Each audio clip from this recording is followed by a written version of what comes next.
Intellectual disability का concept सीधे तौर पे इंटेलिजेंस और आईक्यू से रिलेटेड है। In the introductory part we could know about it, और फिर हम लोग याद करें टर्मन वगैरह का जो क्लासिफिकेशन था that was based on IQ, और फिर उसमें नीचे की कैटेगरी की भी हम लोगों ने चर्चा की कि इडियट, मरोन, फिबुल माइंडेड। तो जो नॉर्मल से नीचे की कैटेगरी है they are being considered intellectually disabled. So intellectual disability, that is ID, हम लोग इसको ID इस्तेमाल करेंगे शॉर्ट में। Intellectual disability also known as general learning disability.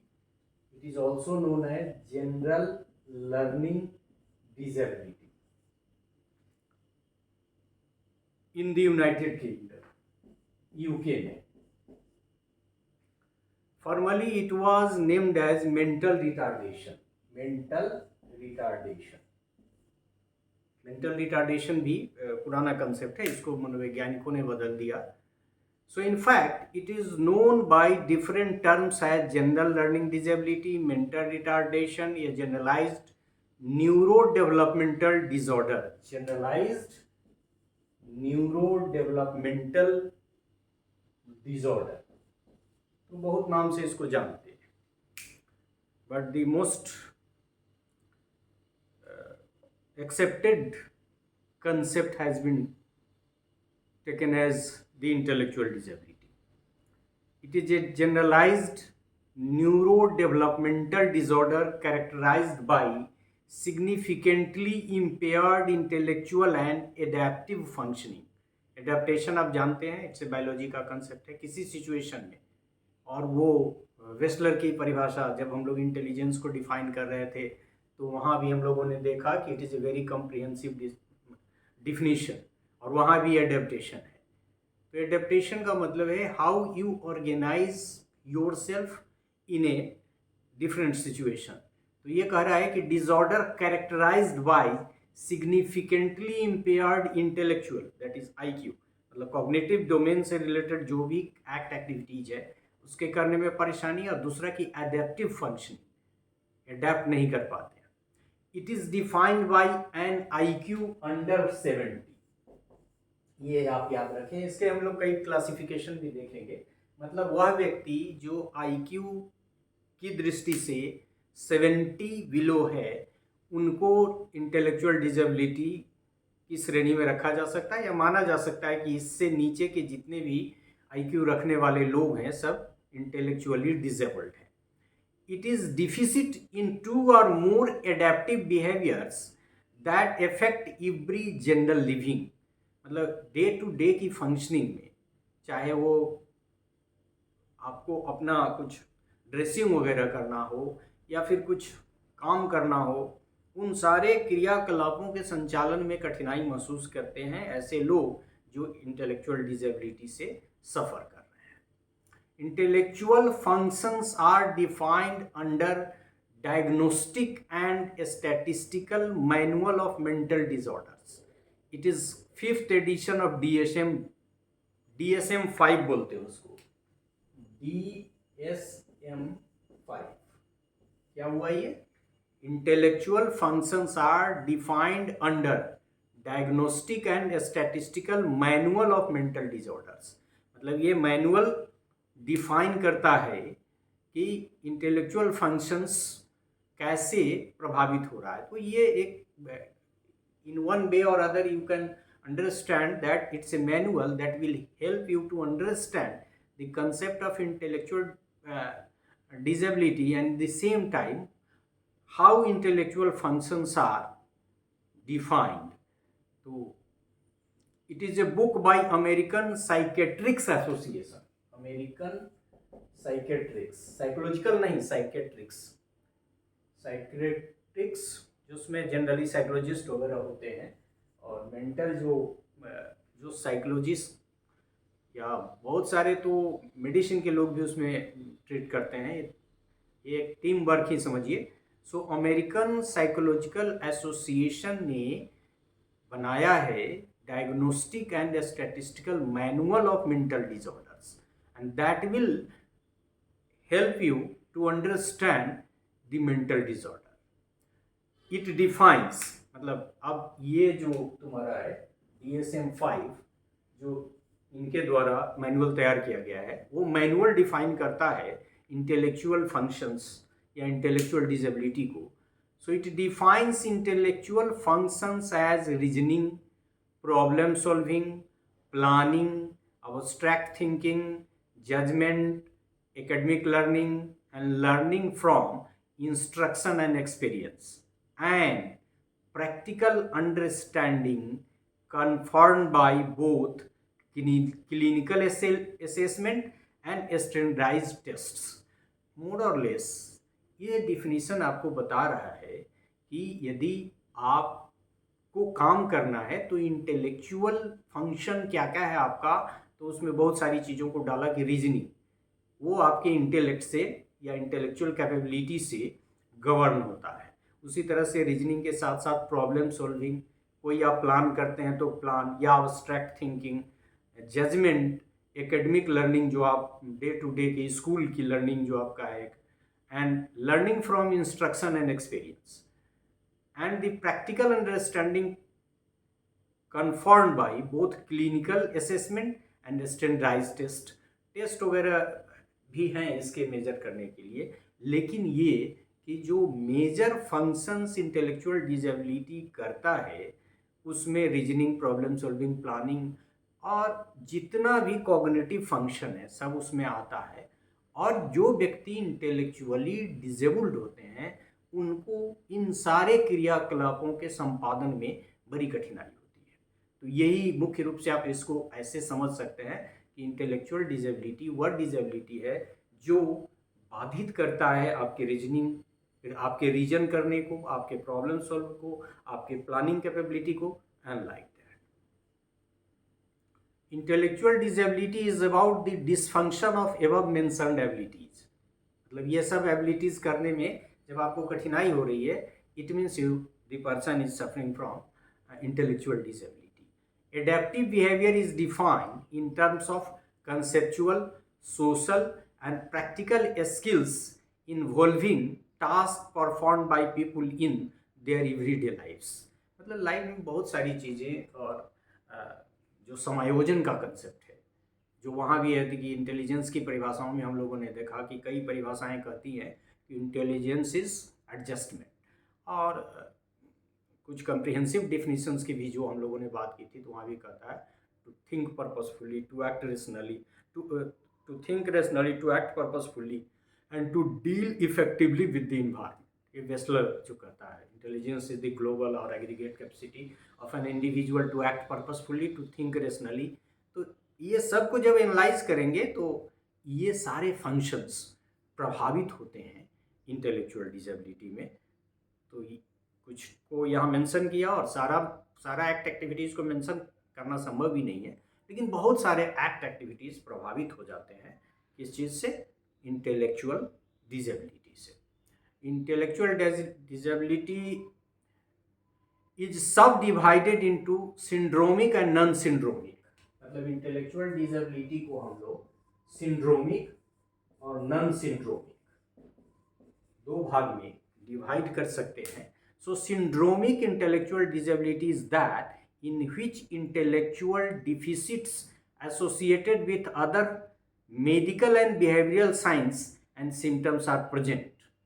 मतलब ये medical behaviour deficit associated with other medical and other signs, other behavioral signs are and symptoms are present, वो दिखाई देगा आपको। Non syndromic intellectual disability is in which intellectual deficit appear without other abnormalities.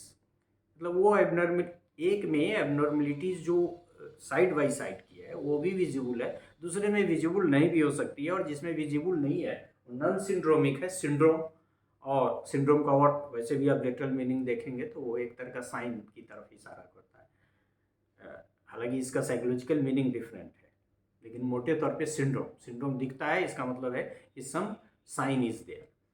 तो एक में दिखता है other than intellectual functions, दूसरी चीज़ें भी जिसमें आपने कहा कि deficit associated with other medical and behavioural science और दूसरे में नहीं भी दिख सकता है। तो सिंड्रोमिक में दिखेगा, नॉन सिंड्रोमिक में नहीं दिखेगा। Other functions, Down syndrome and fragile X syndrome, ऐसे लिखा हुआ है, एक्स ही पढ़ेंगे उसको। Syndrome are examples of syndromic intellectual disability. मतलब डाउन सिंड्रोम ये टाइप्स है इंटेलेक्चुअल डिसेबिलिटी का, जिसको हम लोग बाद में समझेंगे। और दूसरा fragile X syndrome are examples of syndromic intellectual disability. मतलब सिंड्रोमिक इंटेलेक्चुअल डिसेबिलिटी में दो टाइप मुख्य है, Down syndrome and fragile X syndrome. Intellectual disability affects about 2 to 3% of the general population। हमने एक दिन कहा भी था कि एमपीसी को देखे तो 2.2 से लेके 2.5 तक, कई डाटा थोड़ा डिफरेंट भी होता है, लेकिन इसमें कहा है 2 to 3%। लेकिन एज आई कैन रिकॉल कि एनसीईआरटी की एक किताब में कोई फिगर है, और यहाँ वहाँ नहीं हो तो किसी ऑथेंटिक बुक में, तो उस दिखाता है कि इंटेलेक्चुअल डिसेबिलिटी एनपीसी का जो 2.5 इधर, तो नीचे वाला जो लेफ्ट साइड में होगा वो उतना दिखाता है। तो इट इज़ अप्रोक्सीमेटली 2 to 3 इसमें कह रहा है, तो 2.5 या 2.2 and like that. 75 to 90% of the affected people have mild intellectual disability.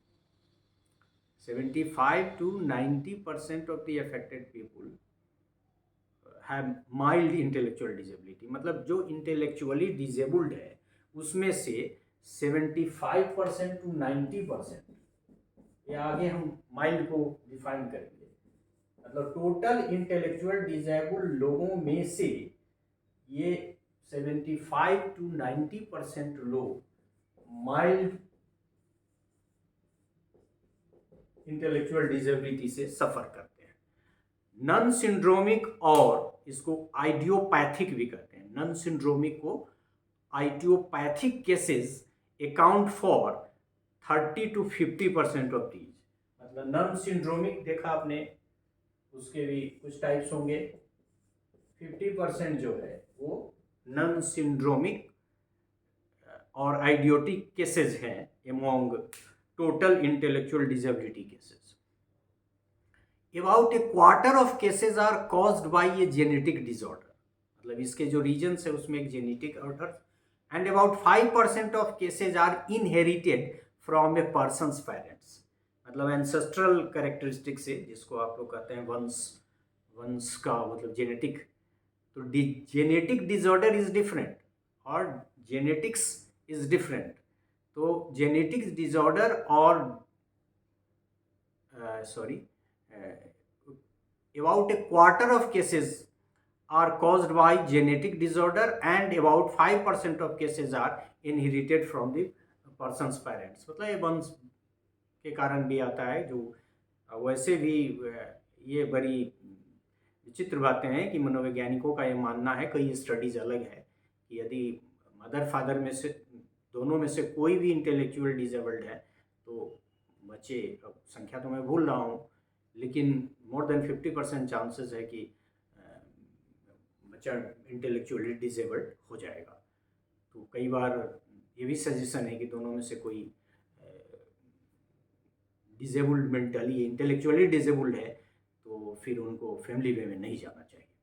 So intellectual disability when named as mental retardation was considered so derogatory that an official change was made. अब जो चाहिए भी लोगों को, मेरा भी वही पर्पस है कि थोड़ा सा लोग में ज्ञान हो और इसको मतलब कोई बड़ा इशू लोग नहीं बनाए। लेकिन एक ज़माना था जब मेंटल रिटार्डेशन शब्द का यूज होता था तो लोग समझते थे ये पागल हो गया, किसी काम का नहीं है। But that is not the meaning of intellectual disability. इसीलिए वो वर्ड आजकल उसको बनाया गया है या इन्वेंट किया गया है या एक्सेप्ट किया गया है साइकोलॉजिकल वर्ड के द्वारा।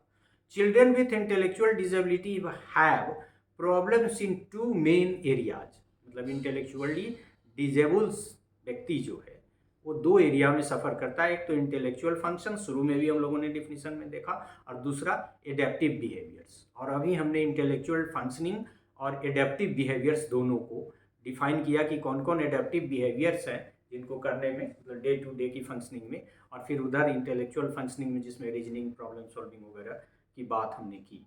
मतलब कोई इंटेलेक्चुअल डिसेबल्ड व्यक्ति यदि है तो उसको इंटेलेक्चुअल फंक्शनिंग में दिक्कत होगी और फिर एडेप्टिव बिहेवियर में उनको दिक्कत होगी। Intellectual functioning involves someone's learning, problem solving, decision making and reasoning. It is represented by IQ. The average IQ is 100. इसमें भी ये है कि हम लोग पढ़ते थे शुरू में, जिन दिनों में हम लोगों ने मनोविज्ञान पढ़ना शुरू किया तो हम लोग यही पढ़ते थे 90 to 110, और ये थोड़ा बहुत सब जगह लिटरेचर में डिफरेंट होगा, लेकिन यहाँ हमने कहा कि the average IQ is 100 and the average range is 85 to 115. Someone with an intellectual disability has an IQ of 75 और below 75. तो कहीं लिटरेचर में आप देख रहे हैं कि हमने 70 लिखा था, कहीं कहीं आपको 75 मिल जाएगा. कई तरह की बातें हैं, क्योंकि यहाँ भी कह रहा है कि नॉर्मल रेंज 85 से 115 है, एवरेज 100 है, तो ये भी हो सकता है कि 85 से नीचे जो है, तो वो जो माइल्ड है या फिर जो टर्मन का क्लासिफिकेशन है फीबल माइंडेड का, तो वो सब बहुत IQ का थोड़ा मोड़ा रेंज है, क्योंकि जो बहुत बॉर्डर लाइन पे है, बॉर्डर लाइन का भी कंसेप्ट है, तो बॉर्डर लाइन पे जो लोग हैं वो लोग कंपैरेटिवली कम सफ़र करते हैं, लेकिन धीरे धीरे जो इडियट जिसको हम कहते हैं वो तो खैर. Someone with an intellectual disability has an IQ of 75 or below. It is also claimed as below 70. तो लिटरेचर वाइज आपको थोड़ा डिफरेंस मिलेगा, और ऑर्गेनाइजेशन वाइज भी. Learning disabilities, on the other hand, do not affect IQ और general intellectual functionings. Learning disability को हम लोग पढ़ चुके हैं, यद्यपि हम लोग इसको जान चुके हैं. तो लर्निंग डिसेबिलिटी के बारे में हम लोगों ने पहले भी कहा कि इसका IQ से कुछ लेना देना नहीं है. IQ से लेना देना है सिर्फ इंटेलेक्चुअल डिसेबिलिटी का है. Adaptive behaviours are skills everyone needs to function in the daily life. जो भी आप काम करते हैं एडेप्टेशन का, लिखने पढ़ने से लेके बहुत सारी चीज़ें, जूता बांधना है या फिर टाई पहनना है, अपनी किताबों को अरेंज करना है, या फिर कहीं किसी चीज़ को अरेंज करके डेकोरेटिव बनाना है. These are conceptual skills like language, literacy, money concept, self direction and more. मतलब यदि लैंग्वेज से रिलेटेड स्किल की डिफिशियंसी, लिटरेसी, मनी से रिलेटेड कंसेप्ट, डायरेक्शन से रिलेटेड कंसेप्ट, और इस तरह के और बहुत सारे कंसेप्ट हैं जो एडेप्टिव बिहेवियर को इन्फ्लुएंस करते हैं. मतलब इस तरह की फंक्शनिंग में इंटेलेक्चुअली डिसेबल्ड पीपल को कठिनाई होगी. Practical skills like personal care, self direction, ability to use the phone and occupational skills are part of adaptive behavior. तो आप इंटेलेक्चुअल और एडेप्टिव दो पार्ट लोगों ने कहा कि इंटेलेक्चुअल डिसेबिलिटी के हैं, और ये ही दोनों अफेक्टेड होते हैं. तो एडेप्टिव बिहेवियर को भी आपने देखा कि अपना केयर नहीं कर सकता है, कपड़ा पहनने से लेके फिर पैंट का चेन बंद करने तक हो या टाई बांधने तक हो, जूता बांधने तक, डायरेक्शन का ज्ञान नहीं है, फ़ोन वगैरह को हैंडल नहीं कर सकते हैं, और बहुत सारी कठिनाई होती है. ऑक्यूपेशनल स्किल्स में भी प्रॉब्लम होता है. तो ये एडेप्टिव बिहेवियर का एग्जाम्पल है जो इंटेलेक्चुअल डिसेबिलिटी की वजह से बाधित होते रहता है. The other set of adaptive behaviours involves social skills and functioning. Social skills मतलब हाउ टू इंटरेक्ट विथ, जिसको इंटरपर्सनल रिलेशन वगैरह आप कह सकते हैं. Someone with an intellectual disability has poor adaptive behaviour. Obvious है, हमने पहले भी कहा. There are many kinds of intellectual disabilities and there are many cases of it. Intellectual disability is the most common developmental disability. Intellectual disability is a term used when a person has certain limitations in cognitive functionings and skills, including communication, social and self-care skills. These limitations can cause a child to develop and learn more slowly or differently than a typically developing child. तो एक तो आपने देखा कि इसके बहुत सारी चीज़ें हैं, लेकिन ये लर्निंग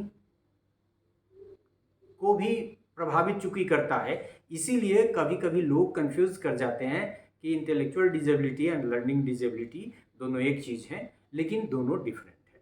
और मुख्य रूप से आपको ये समझना है कि एडेप्टिव और इंटेलेक्चुअल फंक्शनिंग जो है उसको इंटेलेक्चुअल डिसेबिलिटी प्रभावित करता है. उसमें पढ़ना लिखना भी आ गया, डे टू डे की फंक्शनिंग है, रीजन करना, प्लान करना, प्रॉब्लम सॉल्व करना, ये सारी चीज़ें. So intellectual disability can happen any time before a child turns 18 years of old. माना जाता है कि 18 साल के बाद इसके होने की संभावना लगभग ख़त्म हो जाती है, लेकिन 18 साल से पहले इसके ये कभी भी हो सकता है।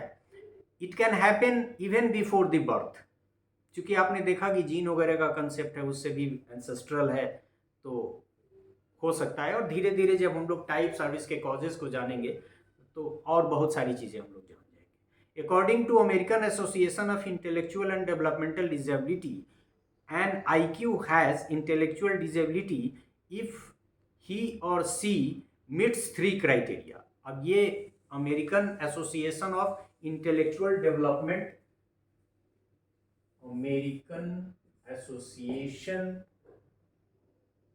Of Intellectual and development disability ये कह रहा है कि there are 3 characteristics, 3 criteria that make you help to understand the intellectual disability। पहला, ये IQ जो होगा that is below 70 to 75, यहाँ भी दे दिया दोनों, मतलब either 70, मतलब कह सकते हैं कि जब 70 to 75 है तो below 75।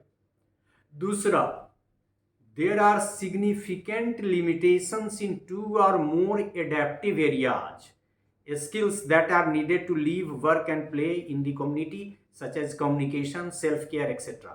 मतलब कम्युनिकेशन और सेल्फ केयर जैसी चीज़ों से रिलेटेड स्किल्स के फंक्शनिंग में दिक्कत होती है, जिसको नाम क्या दिया, मोर देन 2 एरिया में एडेप्टिव फंक्शनिंग करने में, और एडेप्टिव कह सकते हैं एडेप्टिव एरियाज, सॉरी यहाँ एडेप्टिव एरियाज में आपको दिक्कत हो रही है, तो ये मतलब एडेप्टेशन में प्रॉब्लम। तीसरा, the condition manifest itself before the age of the 18।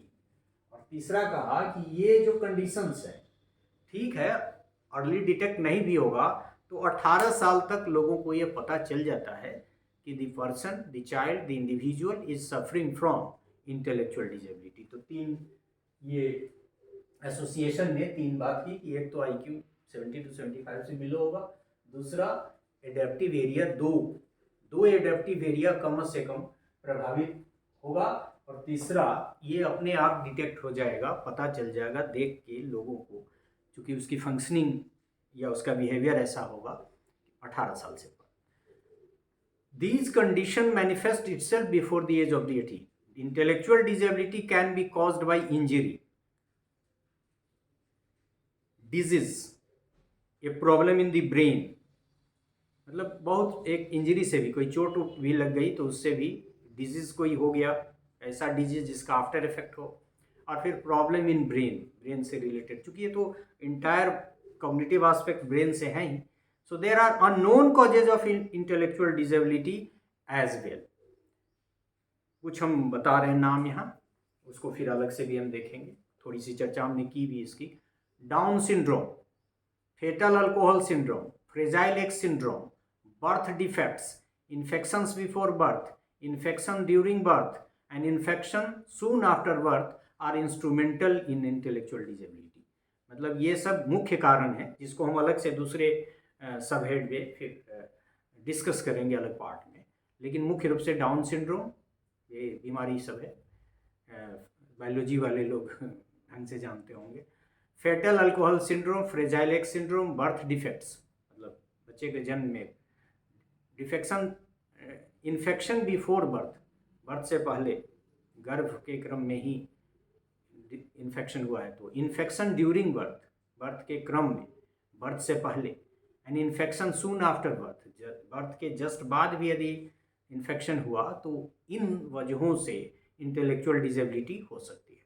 Other causes of intellectual disability do not occur until a child is older. और बहुत सारा उसका जो सिम्टम्स है, कॉजेज ऑफ इंटेलेक्चुअल डिसेबिलिटी है, वो विजिबल नहीं होता है जब तक बच्चा थोड़ा आगे नहीं चला जाता, और ख़ास के जो पढ़ने नहीं लगता।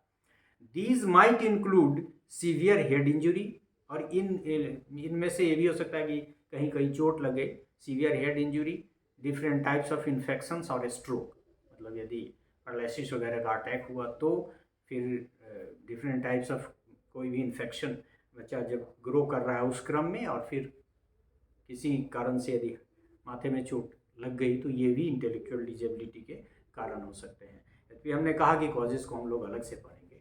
सो वी कुड अंडरस्टैंड कि intellectual disability is a disability that is very much associated with IQ, intelligence, and it affects two functions. एक तो जितने भी इंटेलेक्चुअल एक्ट एंड एक्टिविटीज है, और दूसरा है एडेप्टिव। फिर ये देखिए कि एक एसोसिएशन ने बताया कि ये कैरेक्टरिस्टिक्स नंबर 1 70 से 75 के नीचे यदि है तो, दूसरा कि किसी दो एडेप्टिव एरिया को प्रभावित करता हो, और तीसरा कि इसका डिटेक्शन 18 साल होते होते पता चल जाता है।